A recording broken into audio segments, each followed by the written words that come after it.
RPG Week saison 2 numéro 47, amis, question de JDRD30 dans la fiction en jeu, dans le jeu on dit, voilà, est-ce que le meneur de jeu doit absolument être votre ami?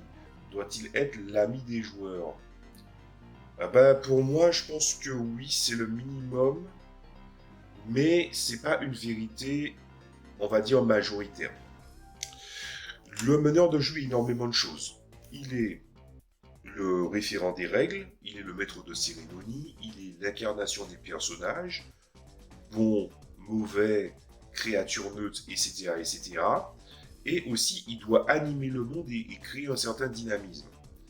En cette faveur-là, il y a certains jeux qui te disent très clairement que le meneur de jeu est un antagoniste, dans le sens où il a une certaine façon de masteriser qui va pas forcément être un antagonisme, on va dire, classique, mais un antagoniste dans le sens où, même jusque dans les mécaniques, le meneur de jeu est antagoniste. Sauf que ce n'est pas forcément vrai, en fait.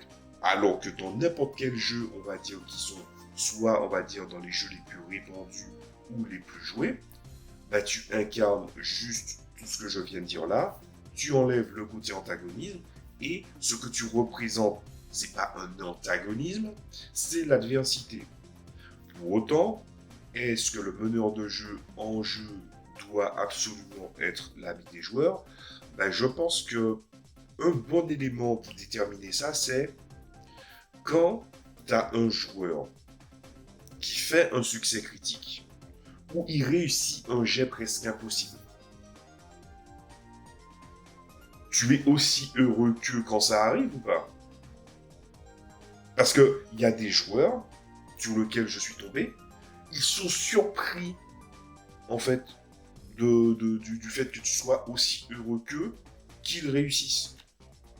Donc, dans la fiction, un meneur de jeu se doit, en fait, d'incarner énormément de choses qui ont des alignements, des allégeances et aussi des rapports d'interaction qui sont différents. Mais, ultimement, si tu regardes tout ce que dont doit faire preuve le meneur de jeu, il est tout à fait normal que le meneur de jeu peut se considérer comme un ami.